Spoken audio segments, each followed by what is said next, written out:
But if that becomes a more frequent thing to do, then you might be interested into figuring out how you can be more efficient, because then that efficiency gain is worth the investment of learning it, right? This is DevOps Paradox, episode number 266, The Evolution of Data Structure Languages. This episode of DevOps Paradox is brought to you by Barbaro Mojo. Welcome to DevOps Paradox. This is a podcast about random stuff in which we, Darin and Viktor, pretend we know what we're talking about. Most of the time, we mask our ignorance by putting the word DevOps everywhere we can and mix it with random buzzwords like Kubernetes, serverless, CI/CD, team productivity, islands of happiness, and other fancy expressions that make us sound like we know what we're doing. Occasionally, we invite guests who do know something, but we do not do that often since they might make us look incompetent. The truth is out there, and there is no way we are going to find it. P.S. It's Darin reading this text and feeling embarrassed that Viktor made me do it. Here are your hosts, Darin Pope and Viktor Farsic. Viktor, I don't think I've seen such an explosion of languages in the past couple of years that I've seen probably over the past 20 years. And it's just not programming languages. No? What are they if they're not programming languages? I don't know. What do we call them? Configuration languages? Yeah, configuration languages. Or I think that better name could be data languages or data structure languages. Maybe. I mean, that's a possibility. The thing is, I see value, but I'm still sort of scratching my head versus, okay, it doesn't take me that long to write a little JSON file or a YAML file. I mean, why do I need a language to write something as simple as a flat file?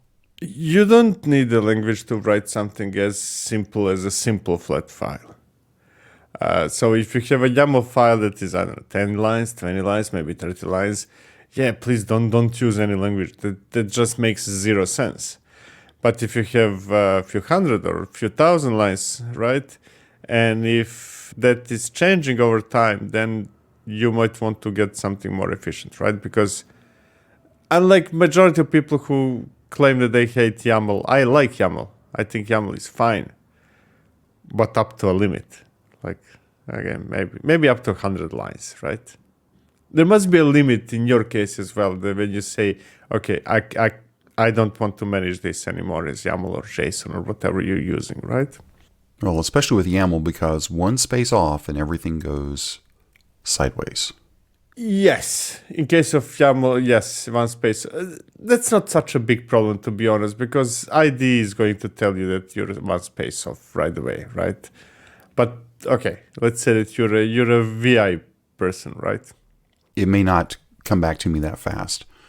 So what are some of these languages that we're talking about? Well, I think the hottest one, well, maybe not the hottest, but the newest on the landscape is Pickle. Yes, PKL. That's pronounced pickle from Apple. So Apple produced a pickle. Okay. Yeah.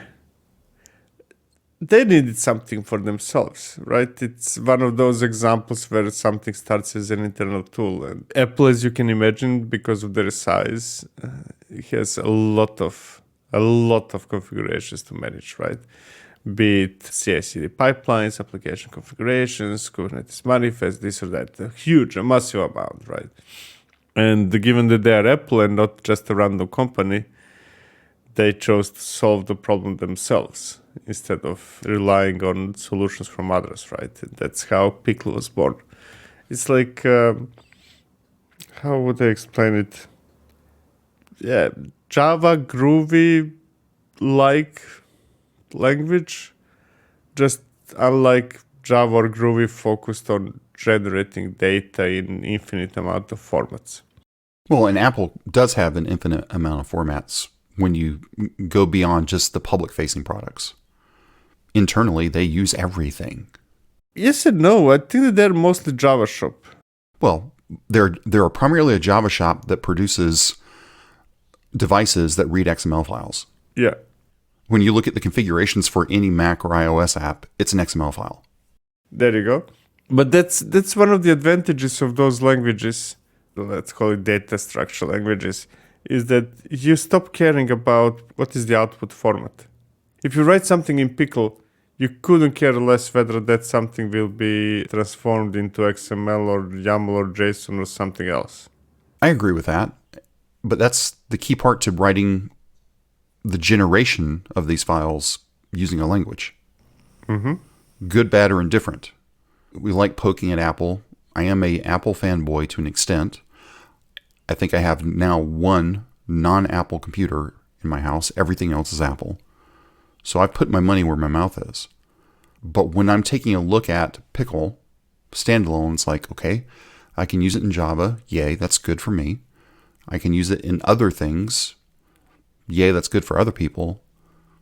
But how do we tell people, or how do we try to convince people that using something like Pickle, and we'll talk about some of the others in a few minutes, why it's a good thing? Generally speaking, you want to use a language to define something, whatever that something is. Doesn't matter whether it's front and back and this or that, right? And that includes how we generate data, right? And you want that language to be, if you can choose any, let's say that you know 0 languages, right? You want a language that is specialized in whatever you're doing, right? You're most likely going to choose JavaScript if you need to write some front-end application, right? And if you follow that logic, then languages like Pickle make a lot of sense because they are specialized in providing mechanism for you to define data. When I say data, I don't mean data like in a database, but data that ends up becoming a configuration file, right? So they're specialized in that. They do that well. Now, the real question over there is, first, whether if you don't know any of the languages or tools that generate data, whether you should invest time in learning a new one. That's the first question. And the second one would be if you already know a tool or use a tool, whether it's worthwhile switching to something more better, let's say, not more, but something better, right? And I think that's where we get a lot of friction, right? Because people are not really into learning a new language every week. And people are not really into discarding the knowledge in favor of learning a new one. That's why I get a lot of angry comments from, for example, when I mention Pickle or KCL or Q or what's not, I get a lot of angry comments from people who use Helm, in part because they feel that Helm is the better option, and I respect that. I don't agree with that, and I have my arguments, but I don't respect. But more importantly is, okay, I've been working with Helm for 5 years, right? Why would I learn something completely different? I could make the same argument that I have been programming in Java since 1997. Why would I need to learn something new that's already baked into the frameworks that I use within Java, right? I could make that argument. Yeah, you could generate YAML for Java. Exactly. But also, since I've been programming with Java since 1997, I understand many of the warts. And it's like, oh, if I'm needing to generate a lot of data files, or I'm needing to ingest a lot of data files, I will take a vendor neutral, meaning in this case, Pickle option to make sure I can load those files up across all my apps. Because not only have I moved from Spring Framework to Quarkus to Rife 2, I would love to not have to write specialized configurations as I change out my frameworks that I'm using to actually build my apps. I guess if I continue using you as example, right, it would probably greatly depend on how frequently you need to do that something, right? Let's say if you're going to generate a YAML this year, and for whatever reason, I mean, you will probably write YAML directly if it's fun, but let's say that for whatever reason, that's not an option for you. You're not going to learn Pickle for that, or KCL or Q. But if that becomes a more frequent thing to do, then you might be interested into figuring out how you can be more efficient, because then that efficiency gain is worth the investment of learning it, right? It is. And again, my example was extreme. I think the real key to this is if I have a file that needs to be ingested by multiple programs, that's where something like Pickle to me comes in. Oh, yeah. Really great. If it should be... I'm not sure about that, to be honest. I'm not sure how often there is a case where you have a single file that defines something, whatever that something is, some parameters, let's say, right? Used by multiple applications. If that's the case, I think that Pickle is amazing, right? That part of Pickle. But I haven't seen that much. Usually it's application A has configuration A, application B has configuration B, application C has configuration C. But even in that case, let's throw mine out for a minute. Being able to have the same plumbing deal with all of the configurations, no matter which program I go to. I'm the Java person, so I can use Pickle. I'm the Go person, so I can use Pickle. I'm the JavaScript person, TypeScript. I can use Pickle. Yes. To me, that's as maybe an architect within a company, maybe as a CTO within the company. It's like, look, I don't have 50 different ways that we're reading files here. That seems trivial as I'm saying it. But wouldn't you like to know that when things are actually being read from file system, they're being read the same way? Yes. You want to... Let me rephrase that a bit, right? You probably want to have, if you can, if it's not too big of an investment, you want to have a standardized format of the data you read. Now, whether that should be Pickle or YAML or JSON, that's questionable, right? I like Pickle, to be honest, but I wouldn't place my bets to rewrite all my applications to read Pickle. Pickle to generate data, yes. But to read Pickle, I'm not 100% sure of that, because YAML JSON, those two are here to stay, right? And the tools that generate data, they're coming and going. I don't know. After using Pickle a little bit, just even in a single application, I liked it because although I love Jackson from a JSON and XML and whatever else perspective, YAML perspective, I have to go out and create the mapping objects, and I have to do all these other things. And to an extent, I have to do the same thing with Pickle, but Pickle felt a little more, I hesitate to use the word elegant. That's not the right word. Straightforward. It didn't feel as, it just felt just like, here's the thing, do it. That's how I felt when I was writing it. It is.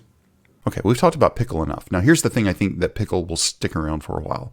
It's from Apple, right? Can I trust Apple in producing, even though they don't produce a lot of open source, at least that I would typically consume? Can I trust it? Yes. The chances of Apple going under are how slim? Pretty low, I think. There are a few additional arguments in favor of it, right? Apple is using that internally. They're vested into it, right? So they have no reason to stop working on it, right? To stop managing.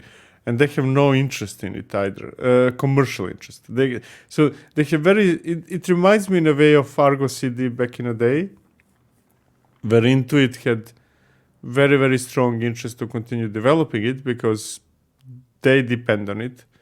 And they had zero interest to commercial interest for it. So there was never a conflict of interest of that kind, right? And the project thrived. Pickle is a similar story like that, right? It's open source. Somebody really big has interest in maintaining it, and nobody has interest right now. At least that company has no interest in doing fluffy stuff with it. Or commercializing it. That's sort of where your combination against Argo CD falls down. It's like, we can commercialize Argo CD, but can we really commercialize a library to read and write files? I don't think that will ever happen as a commercial, right? It's too small, too Yeah, not enough strategic value to commercialize it or to buy it, to be more precise, in any formal way. Now, who would have thought we could have spent close to 15 minutes talking about something as benign as pickle, even though it's not benign. It's very useful. I do want to get into a couple of the other languages that you called out. But before we do that, I want to say thanks to our sponsor for today, and that is Barbaro Mojo. Are you ready to spice up your life while trying to decide which configuration language to pick? Meet Barbaro Mojo, the delicious Cuban hot sauce with a kick that's sponsoring today's episode. Barbaro Mojo brings the heat with their unique Cuban marinade mojo base, adding an unforgettable flavor to your favorite dishes. With flavors like El Habanero, Halibo, Bonazzo, and Best Day Ever, there's a perfect match for everyone's taste buds. Not only are these hot sauces gluten-free and vegan, but they're also perfect for spicing up your work-from-home lunches or adding an extra kick to your weekend barbecue. Trust me, you don't want to miss out this chance to taste the best Cuban hot sauce out there. So go ahead and order your bottle of Barbaro Mojo today, and remember to use the promo code DevOps25, that's DevOps and the number 2 and the number 5, to get 25% off your first order. Thanks to Barbaro Mojo for sponsoring today's episode. Now, we spent the last few minutes talking about pickle, and you also mentioned two other languages, Q and KCL. How do those two fit into the pickleverse? See, I made up a word there, the pickleverse. Go seems to be becoming preferable language. I think that today's world is mostly Python, Java, Go, and Rust. Go happened together with Rust to fit very, very well into that level, system level type of doing things. That includes generating configuration files, manifests, what's not, data. So having a language based on top of Go makes a lot of sense, especially since Go is very suitable for those type of structures and what's not. So it makes a lot of sense that something like Q was born out of Go. Independently of that, it became some sort of a standard. I would say that when somebody says configuration language, that person usually thinks of Go today. Sorry, not Go, Q. I would say Q. It's really good. It's well thought through. It's a real language. It has a massive support, and a lot of tools are being built on top of it. Now, what is strange is that eventually a lot of tools are also abandoning it, which is kind of strange. I think that people are realizing, and that's going back to our previous conversation, that people are also realizing slowly that people are not really that interested in learning new languages. But when they do, when their job depends on it, when it's not something that you do only occasionally, then Q is probably the best choice we have today, or a variation of it, right? I will put KCL into the same bucket. It's very, very hard even to distinguish the two, right? So if it's hard to distinguish between the two, what is the difference? I mean, why would I pick Q over KCL or the other way around? Q might have a learning curve, right? If I would compare the three of them, KCL, Q, and Pickle, I would say that Q is probably the hardest one to enter into, right? To figure it out. At least do that first semi-complicated configuration. KCL is much easier. It's on a similar level like Pickle, right? You can be up and running with Pickle and with KCL in less than a day. Like, I'm curious, you use Pickle, right? How long did it take you to figure it out? I don't mean every single detail, right? But to be up and running. Up and running with Pickle was actually less than a couple hours. It wasn't hard at all. It's the same thing with KCL. With Q, you will have Hello World in a couple of hours, but you will not have much more complicated thing than that. The only thing that I can remember with Q is when I first played around with QLang specifically, was the language was just so strange. Just trying to understand the structure And the idioms of the language was, I couldn't get my head around it. Yes. First time I tried Q, I believe it was, let me think. I think my first contact with Q was when I was trying Kubevela. And Kubevela had two options. Hey, you can write our stuff in YAML, or you can write it in Q and then get additional features options. It's so much better, what's not. And I said, okay, let me see this thingy, right? And I think my first impression was similar to yours. I just looked at an example and said, come on, I'm not doing this. This is just silly, right? So I probably, between that moment and starting using Q for real, it took me a year, more or less. A lot of external pressure from other tools or people or projects recommending Q. I finally had to say, okay, I'm going to sit down and really give it a try, not just get discouraged by looking at it. Then it's fine. Then it's great, actually. Getting discouraged just by looking at it. I wish that could be the title, because to this day, that's still how I feel. And I know I shouldn't. It's just a configuration. But man, it's not straightforward to me. It's not. So if you were to start over today, just in the land of Q and KCL, tell me which one does which better. Why would I pick Q over KCL, and why would I pick KCL over Q? I think that they do more or less the same thing.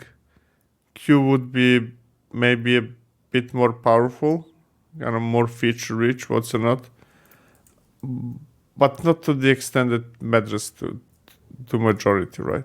So I would start with KCL. You can just enter into it right away, right? You just need to learn that, hey, if I write JSON, I'm already there, and I learn a couple of other things, and there we go, right? Hey, I declare a value like by putting equal sign, and I declare a variable by putting colon, and off you go, right? You already have it up and running. So yeah, I would start with KCL if I would go from scratch, or let's say not if I wouldn't be using any of those three. Is there ever a time that you would start with Q today? I would start with Q if doing those sort of things is my daily driver, the thing that I do all the time, right? Because the more you do something, the more return of investment you have from learning how to do it.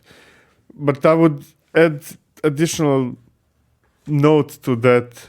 And if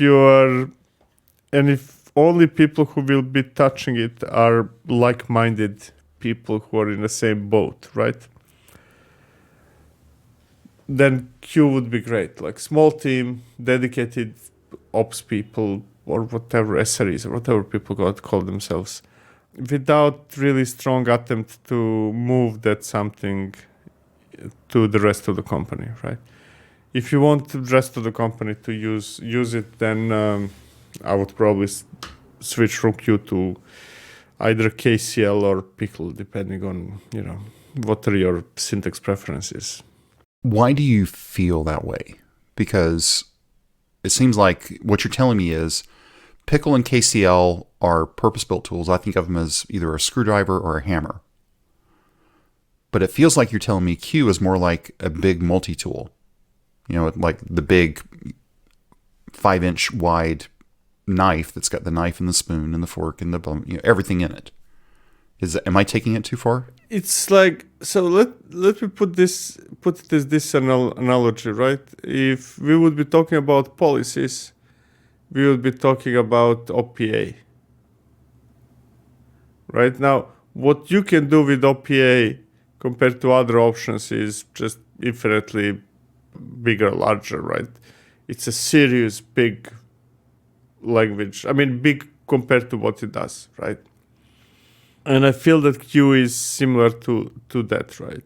it can easily discourage people, but those who persist will claim that it is better than any other alternative. But only those who persist, right? Those who enter the cult, those who become converts, and everybody else will dislike them, and everybody else will reject the idea that they might get involved in managing that something that you wrote in either OPA if it would be policies, or Q if that would be data. Let me see if I can restate that to make it even more confusing. So KCL and Pickle, they do one thing and they do the one thing really well. And to a certain point, you'll probably be able to cover things, but there may be time where you want to break glass. And then that break glass may or may not be possible. Whereas on the other hand, Q, there is no glass. You're out in the wild, wild west. Everything's open to you. Every possibility is there. But trying to find that first step, you said your hello world, instead of taking a couple of minutes, could take a couple of hours. Yeah, that would be a good description, exactly. But then once you understand the beginnings of that hello world, then it's like, oh, I don't have to do this weird thing and cross over and do it's just the next standard step. Yes, exactly. Especially if you're dedicated to it, if that's a big part of your job, or, and here comes the important one, if you are a tool that requires a language of that sort, right? It's no surprise to me that tools like Kubevela, I think that Acorn in the past, and then quite a few others that had a need to enable people to define things chose Q, right? It's OPA for data structures. It's OPA for data structures. I don't know if that's a positive or a negative. For people that have been, whiplashed by OPA just trying to write anything, that could scare people away from Q. Yeah, but if you're a vendor or if you're behind a project that needs to create some kind of policies, and I'm now not talking about any specific, whatever type of policies, right? You're going to use OPA if you're a tool doing that. And if you're a person who dedicates his or her life to policies, and that's what you're doing, you're going to also want to use OPA. Now, all those together are going to be 1%. And I'm throwing a random number here, right? But very, very small number. And they're going to get better results after studying it and becoming masters at it than any other alternative we have today. It's a very good choice for a very limited number of people. But isn't that the kind of tool you want to have anyway? Don't you want to have that best possible tool to do the job, especially as a vendor? Yes, because as a vendor, you're in control. I know quite a few tools that, especially in the security domain, for example, that use OPA, and they use it behind the scenes. You as a user, you might not even be aware that there is OPA, and so as a vendor, definitely. And the same thing goes for Q. I'm just slightly worried that when you're not a vendor, when you're using internally within a company, and you say, this is great for me, and I am whatever your role is. And I'm always slightly worried about those situations because, yeah, it is a great thing for you, but eventually you might want to propagate that to the rest of the company. You might not want to be the sole person behind it. And then we can run into adoption problems, right? And then the conversation of, it might be more important that it's easy and that it doesn't have a steep learning curve than only what it does. I think in that case that you're talking about, we would end up in the situation to where we have to write a wrapper around the thing to make it good for my company. And if I'm writing a wrapper around something, then I'm headed in the direction of a KCL or a pickle, right? Because I'm trying to, lack of a better phrase, trying to dumb it down so it's easier to use. That's not a bad thing. And maybe it's actually the best thing. Let's take, for example, maybe you're a big multinational airplane builder. There's not that many of them in the world, so pick one of the two. There's actually more than that, but pick those. There's multiple departments. Would you want each of those departments learning Q natively? Or would you like to write a wrapper around it and call it airplane vendor Q that covers the 98%, but then when you need to do the 2%, there's a nice big wide open door you can swing open and just go Q? Use KCL. That's my summary of what you said. Sorry, use KCL or pickle. I'm choosing KCL myself because the syntax just happens to feel slightly better to me. But I cannot recommend one over the other, to be honest. Without entering into this, based on what I normally use and what's not what I'm used to, this feels a bit better. That's my description of KCL compared to pickle. But not as in KCL is better or worse than pickle. It really depends on a preference. I have a strong suspicion, for example, that pickle feels better to you than KCL, right? Those are the types of differences. But beyond those, choose one of those two. That's the summary of it. In other words, don't start with just how can I put it? Let's go to the store and buy a pre-assembled bookcase instead of going to our favorite Swedish boxes upon boxes, and I have to yell and cuss for 10 days trying to build a bookcase. Is that what I'm hearing? Yeah, that's what you're hearing. But even at that last place, I can get meatballs and cinnamon buns. So I guess, there is an upside. So we've only scratched the surface on talking about configuration languages. We only talked about 3. There's more than 3.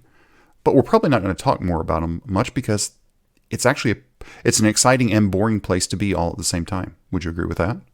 Yes, it's exciting in big part because I don't feel that area is solved. And you can see that it's not by the emergence of the number of tools in the area. Right? Like telemetry, I think that's solved. We have open telemetry. Kubernetes networking, that's solved as well. We have Cilium. Now, I'm going to keep using networking as an example. That does not mean that nothing else will ever come out. But the fact that there is no explosion of CNIs anymore, of networking solutions, means that for now it is solved. We can rest for a while, right? With configuration languages or data structure languages, there is an explosion. And that just tells me that, okay, so we cannot agree really what is the path forward. Otherwise, we wouldn't have such a big explosion. And big reason for that explosion is probably Kubernetes. That's probably the main reason why we see so many tools and languages and formats. And the reason why I'm saying Kubernetes, it's very, very simple, because you need to write a lot of YAML. There is no other place or thing or reason why you would write so much configuration as Kubernetes, right? So something like that is definitely needed. And the fact that we have Helm, and then somebody said, no, we should do something called customize. And then somebody else said, no, wait, stop. How about YTT? And how about JSONnet? And how about this and that, right? An explosion of languages. So that just tells me that, and probably the biggest, at least within Kubernetes, the bigger reason for that explosion is that we have the dominant player, which is Helm, and also recognition that that's not it, right? That is definitely it, because it's the first one that came, and everybody needs something like that, so everybody adopted it. And because everybody adopted it, everybody would be a fool not to create a Helm chart, especially if you're a third-party vendor. So we have a situation where everybody is using something, meaning Helm, and everybody trying to come up with a better version of doing that same thing, which is to generate YAML or JSON. And it's very complicated because all that also means that it's very confusing time. If I would ask you right now, okay, so how are you going to generate your YAML? You're either going to answer Helm, and I'm going to freak out because I have very good reasons why Helm is bad, or you're going to say, I don't know. I honestly don't know.